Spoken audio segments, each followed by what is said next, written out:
Nós, ao longo deste ano, como estamos a estudar sobre... Temos um tema que é a Igreja que reflete a Jesus e temos falado sobre a nossa identidade cristã. O que é que Deus diz que nós somos? O que é que Deus diz que nós somos? O que é que Deus diz que nós somos quando nós nos convertemos?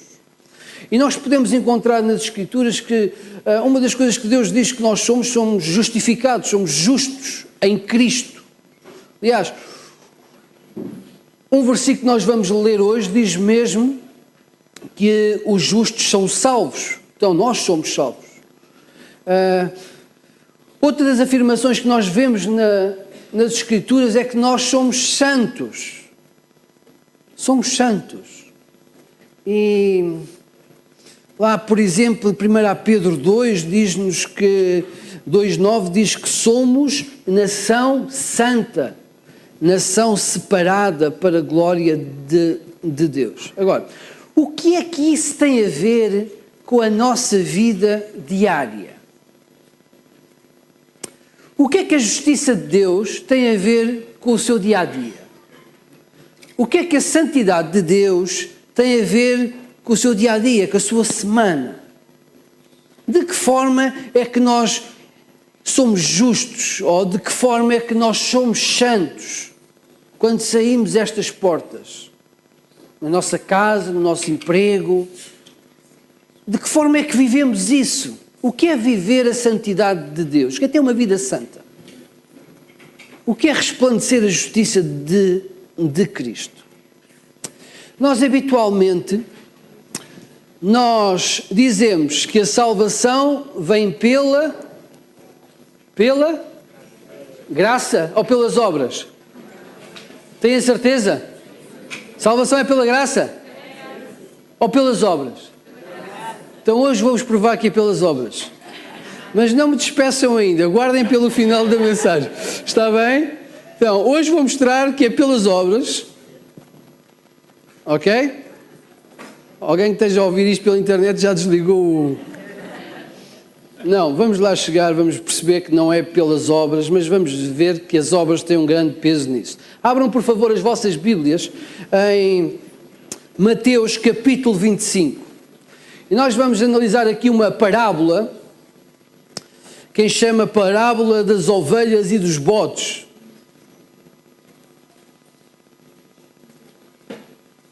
E esta parábola ela vai retratar aquilo que será o julgamento de Jesus. Versículo 31. E diz assim: quando vier o Filho do Homem, Mateus 25, 31. Quando vier o Filho do Homem, na sua majestade, e todos os anjos com ele, então se assentará no trono da sua glória, e todas as nações serão reunidas em sua presença. E ele separará uns dos outros, como o pastor separa dos cabritos as ovelhas, e porá as ovelhas à sua direita e os cabritos à esquerda. Então, nesta passagem, está retratado aquilo que será o julgamento que Cristo irá fazer, irá exercer. Jesus, nesta passagem, como lemos, aparece em majestade. Jesus em glória, com a autoridade absoluta. E Jesus chama as nações e julga-as. Jesus então faz a separação de ovelhas e cabritos numa linguagem judaica, ou seja, crentes de descrentes, justos de injustos.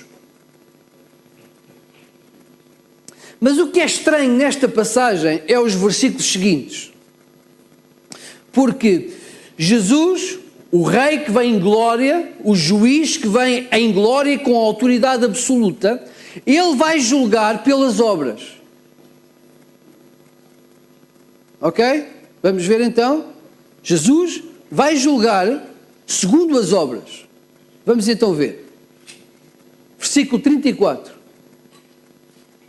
Então dirá o rei aos que estiverem à sua direita, às ovelhas, aos crentes: vinde, benditos de meu Pai, entrai na posse do reino que vos está preparado desde a fundação do mundo.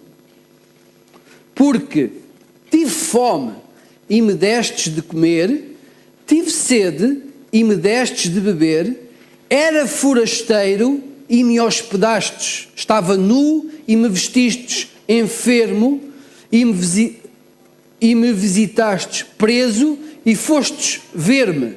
Então perguntarão os justos: Senhor, quando foi que te vimos com fome e te demos de comer? Ou com sede e te demos de beber? E quando te vimos forasteiro e te hospedamos? Ou nu e te vestimos? E quando te vimos enfermo ou preso e te fomos visitar? O rei lhes dirá: em verdade vos digo que sempre que o fizestes a um destes meus pequeninos irmãos, a mim me fizestes. Estas pessoas são chamados de benditos do Pai. Elas viveram naturalmente. Elas não perceberam de que forma é que tinham acudido a Jesus. Eles mostraram amor, viveram o amor que Jesus ensinou, prestaram serviço, prestaram cuidado por aqueles que estavam ao seu lado e que precisavam do seu apoio. Estas pessoas frágeis na sociedade, elas precisavam de tempo, precisavam de atenção, precisavam de bondade, precisavam de recursos, precisava que alguém os ajudasse e que fosse ao encontro deles e que os socorresse. E estas ovelhas, estes homens e mulheres de Deus, agiram na vida dessas pessoas com a bondade do céu. Por isso Jesus os chama de benditos do Pai. E nesta passagem, estas pessoas que viveram o amor de Cristo, foi-lhes dado então o galardão da fé, a vivência no reino eterno de Deus. Foram separados para a eternidade com Deus. Eles mesmo, pela passagem que lemos, ficaram surpresos. Olha, quando é que te vimos forasteiro e te hospedamos? Ou nu e te vestimos? Quando é que te vimos enfermo ou preso e te fomos visitar? E depois no versículo 40 nós temos a resposta: sempre que fizestes a um destes meus pequeninos irmãos, a mim me fizestes.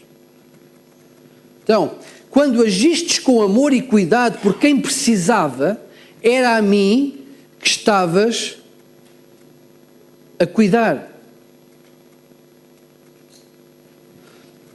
Isto ensina-nos que a vida de amor de Jesus é adoração.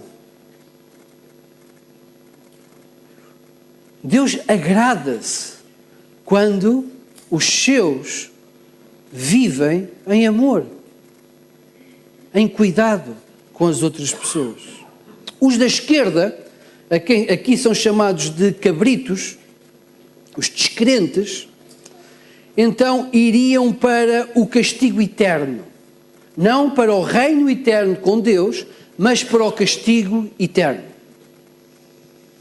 Porque foram indiferentes, porque viveram para si mesmos, porque não prestaram os mesmos cuidados, porque não fizeram as mesmas obras, porque não tiveram a mesma atitude na vida.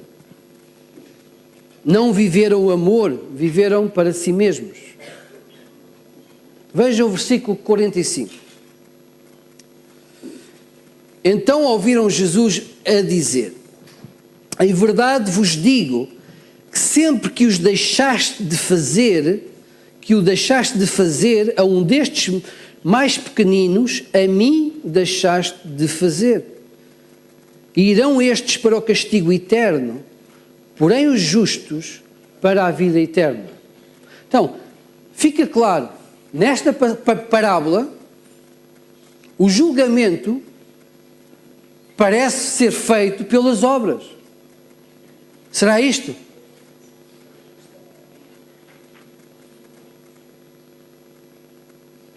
Nesta passagem, estão comigo? Estão escandalizados? A gente já lá chega, Mas eu não é. Quem lê este texto a primeira vez, o que é que vai pensar? Que a salvação, que a entrada do reino de Deus, na entrada no reino eterno de Deus, depende da nossa postura na vida.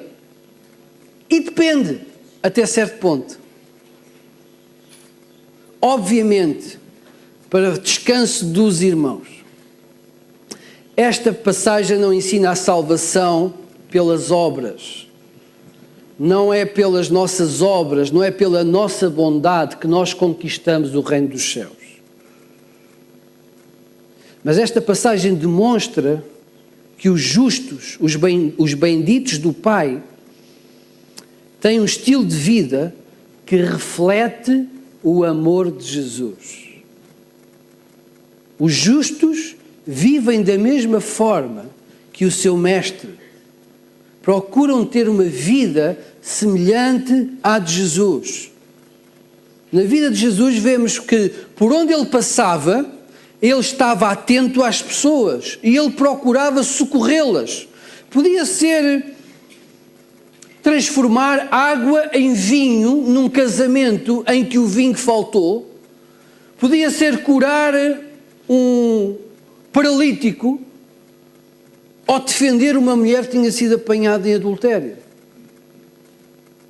Onde Jesus estava, ele demonstrava essa bondade do céu. Tiago explica esta dinâmica muito bem da fé e das obras. Eu convido-vos, por favor, a abrir em Tiago capítulo 2.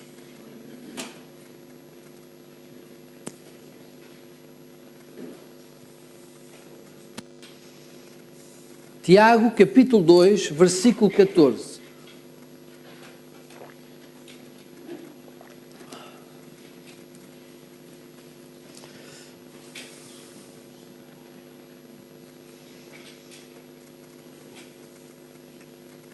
E diz assim: meus irmãos, qual é o proveito se alguém disser que tem fé, mas não tiver obras? Pode acaso semelhante fé salvá-lo? 15. Se um irmão ou uma irmã tiverem carecidos de roupa e necessitados de alimento cotidiano, e qualquer dentre vós lhe disser: ide em paz, aquecei-vos e fartai-vos, sem contudo lhe dar o necessário para o corpo, qual é o proveito disso? Assim também a fé, se não tiver obras, por si está morta. Mas alguém dirá: tu tens fé e eu tenho obras. Mostra-me a tua fé sem obras. E eu, com as obras, te mostrarei a minha fé. Crês tu que Deus é um só? Fazes bem, até os demónios creem e tremem. Então, qual é a evidência da fé? Qual é a evidência de uma pessoa que tem fé em Jesus? Como é que nós vemos isso? São as obras. O que é que são as obras? São as ações que nós temos na vida. É o resultado da vivência que nós temos. É a nossa vida. A nossa vida mostra se temos ou se não temos fé. O que Tiago está a dizer é o seguinte, que a forma como nós estamos no nosso dia-a-dia revela se nós estamos com Cristo ou se não estamos com Cristo. Por exemplo, alguém diz o seguinte: eu amo muito a Deus. Então, a partir dessa pessoa tem fé, certo? Eu amo muito a Deus. Ok. Tiago podia-lhe dizer assim: amas a Deus? Então, mostra-me como tu adoras. Olha, deixa-me ver-te a cantar. Deixa-me olhar para ti enquanto oras. Olha, mostra-me a importância que a oração tem na tua vida para eu perceber mesmo que tu tens fé. Olha, dá-me a conhecer a tua vida de oração. Eu dir-te-ei se tu tens fé. Uma vez conheci uma senhora que se apresentou a mim da seguinte forma: eu sou uma grande serva do Senhor, sou uma mulher de oração. Assim, ai, alguma coisa está aqui mal. Eu fiquei assim um bocadinho receoso. É como alguém chegar ao pé de nós e dizer assim: eu sou o mais humilde dos homens. Não é? Eu fiquei assim, bem, vamos ver. Então, esta mulher dizia que era uma grande serva do Senhor, que era uma mulher de oração, mas devia em tudo o que era loja. Não é? Dava um mal. Era pela fé. E dos outros. Comprava pela fé dos outros. Em relação às reuniões de oração, faltava praticamente todas. Pronto, mas era uma mulher de Deus e uma grande mulher de oração. Amas a Deus? Eu amo muito a Deus. Sim, Senhor, eu acredito, mas mostra-me isso. Olha, mostra-me com as ofertas que tu dás. As tuas ofertas, tu dizes, mas as tuas ofertas mostram, de facto, o amor que tu sentes ao Senhor Deus. Olha, eu amo muito a Deus. Muito bem, mostra-me como tu és igreja. Como tu tens servido ao Senhor enquanto igreja que és. Por exemplo, com os teus dons. Eu tenho uma fé muito grande no Senhor. Ok, mostra-me como é que os teus dons estão a ser exercidos. O teu tempo, as tuas capacidades estão de facto ao serviço do Senhor. Mostra-me isto e eu vou dizer: sim, Senhor, tu amas a Deus. É isto que Tiago está a dizer. Amas a Deus? Muito bem. Então, mostra-me quais são os teus prazeres. Como é que é ocupado o teu tempo? Mostra-me as tuas paixões, as tuas lutas, onde gastas as tuas energias no dia a dia. E eu vou dizer-te se de facto tu amas a Deus. É isto que Tiago está a dizer: olha, com as minhas obras eu te mostrarei a minha fé. Com a minha vida eu vou-te mostrar de facto que eu tenho fé. Eu amo ao próximo como a mim mesmo. Glória a Deus. E Tiago podia chegar ao pé desta pessoa e dizer o seguinte: olha, amas ao teu próximo como a ti mesmo, como manda a lei, como ensinou o Senhor Jesus. Muito bem. Então, mostra-me como é que tu és enquanto marido. Se deixas o teu comodismo, o teu egoísmo natural e amas e cuidas da tua esposa. Eu dir-te-ei que sim, Senhor, tu tens fé. Olha, mostra-me como tu és esposa. Se tu respeitas o teu marido ou se tentas manipulá-lo. Mostra-me como cuidas do teu marido e eu, sim, Senhor, reconhecerei que tu amas o teu próximo. E os filhos?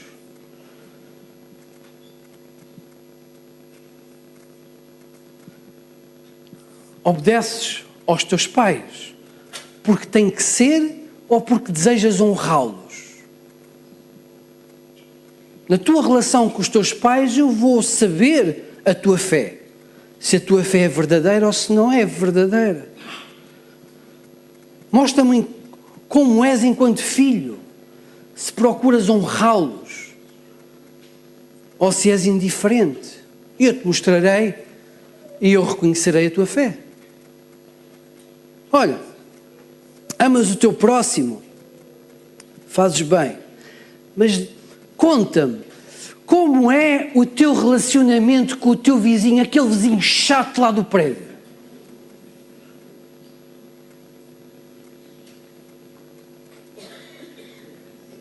Olha, eu quero ver como é que tu o cumprimentas.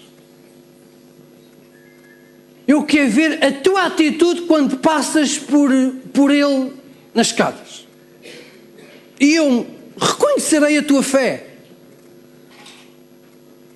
E aquele irmão na igreja que parece que diz tudo ao contrário do que tu pensas.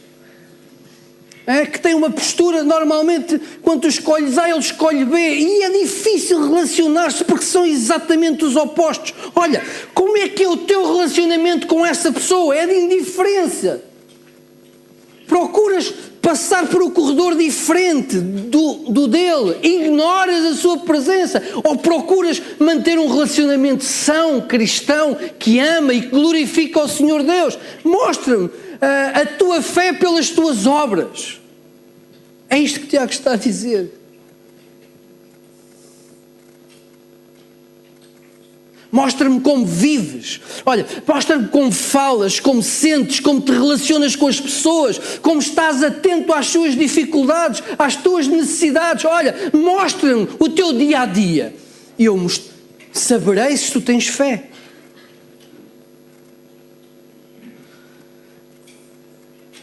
Esta semana fui aos Açores fazer um funeral. E já pude dar testemunho da vida desta irmã, quem eu fui despedir, mas tem-me feito pensar muito na vida, a sua postura. Não sendo uma pessoa perfeita, porque não era, considero que era uma grande mulher de Deus. Tinha pouca teologia, ou sabia. Nunca teve a oportunidade de estudar num seminário, mas conhecia muito Deus. E quando se converteu, decidiu entregar a sua vida para servir ao Senhor. E ela servia ao Senhor cuidando de pessoas. Então, uma boa parte do seu dia era gasto no hospital a fazer voluntariado, a cuidar de pessoas. Fazer higiene a pessoas. E ela zelosamente cuidava daquelas pessoas no hospital como se as fosse preparar para uma grande festa. Dava o seu melhor a cuidar daquelas pessoas.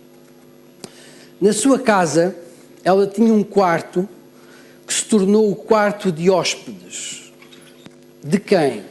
Todos aqueles que lá iam, mas especialmente os pobres que vinham da Ilha do Pico, que não tinham onde ficar e que não tinham dinheiro para ir para uma pensão. Ela recebia-os em casa, punha-lhes a roupa da cama lavada, levantava-se mais cedo para lhes fazer o pequeno almoço, um banquete, levava-os ao hospital, fazia as consultas com aquela gente, trazia-os novamente para casa, dava-lhes de jantar e às vezes no dia seguinte era a mesma coisa e chegavam a estar mais de uma semana na sua casa.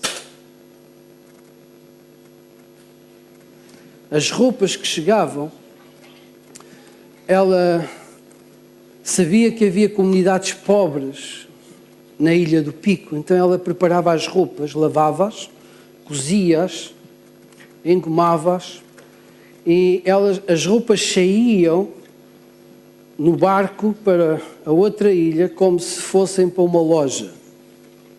Podiam ser vendidas numa loja.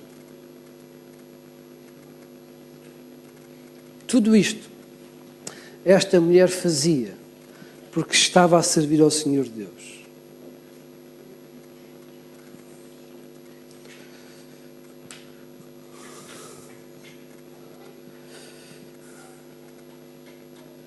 Era uma espécie de Dorcas nos Açores. A nossa postura na vida, a nossa forma de viver, mostra de facto a fé que nós temos. Ninguém ou poucos vão dizer-nos para fazermos isto assim ou assado, desta ou daquela forma. Poucos se calhar nos vão exortar a viver numa vida de altruísmo, de amor e procurar o melhor, a excelência na vida dos outros. Se calhar poucas pessoas vão exigir isso de nós. Porventura, até vamos ouvir de algumas pessoas dizer o seguinte: olha, não precisas de te esforçar tanto, não precisas de fazer tanto, não precisas de cuidar tanto das pessoas, cuida, mas é da tua vida. Se calhar vamos ouvir algumas pessoas dizer-nos isto. Mas o que eu vejo nas Escrituras é que Deus sente prazer quando nós vivemos a fé, quando pela vida nós demonstramos o amor que temos recebido em Jesus. Quando vivemos a bondade do céu na terra. Aquela passagem da parábola, o que o Senhor nos está a dizer é que aqueles que viviam desta forma eram os que de facto tinham um relacionamento com Deus. Eram aqueles que tinham uma fé autêntica. E por terem uma fé no Senhor Jesus, eles viviam espalhando o bom perfume de Cristo. O bom perfume de Cristo. Mas para nós vivermos esta vida, não basta nós decidirmos, não basta nós querermos. É uma vida que não depende apenas da nossa vontade. Alguém que queira viver a bondade do céu no seu dia a dia, essa pessoa tem que ter um relacionamento íntimo com o Senhor Deus. Nós temos que olhar para a cruz, para o Calvário, e compreender e sentir e perceber que quem devia estar naquela cruz éramos nós. Quando nós olhamos para o Calvário e percebemos que o lugar do crucificado não era, que o crucificado que estava naquela cruz não era Jesus, mas que devíamos ser nós, quando nós interiorizamos isso, quando nós percebemos que Jesus foi àquela cruz morrer pelos nossos pecados, para que nós não fôssemos escravos do pecado, para que nós não vivêssemos egoisticamente centrado nas nossas necessidades, nos nossos objetivos, nos nossos sonhos, mas que pudéssemos viver o amor do céu na terra. Quando nós percebemos que já não estamos agarrados ao pecado, mas que estamos livres em Cristo, para viver a vontade do céu na terra, quando nós entendemos de facto essa liberdade em Cristo, nós, num relacionamento íntimo com Ele, vamos fazer as mesmas obras que Ele fez enquanto viveu como homem.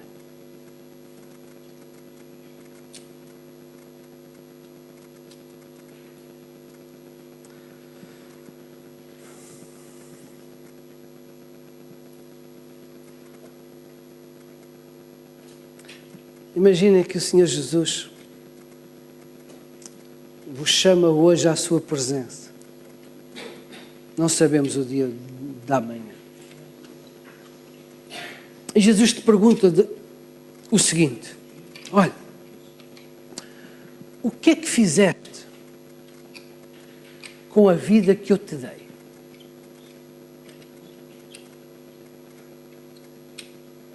O que é que fizeste com a vida que eu te dei? O que é que tu estavas a fazer no teu dia a dia que realmente era digno de mim e da salvação que eu te ofereci na cruz?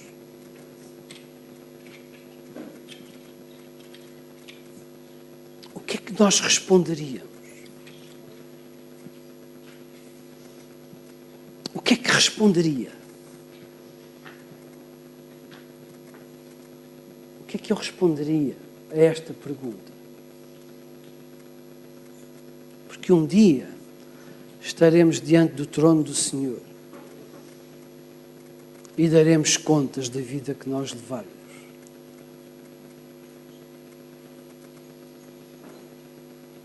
E fé sem obras é morta, não tem vida, porque não tem Deus.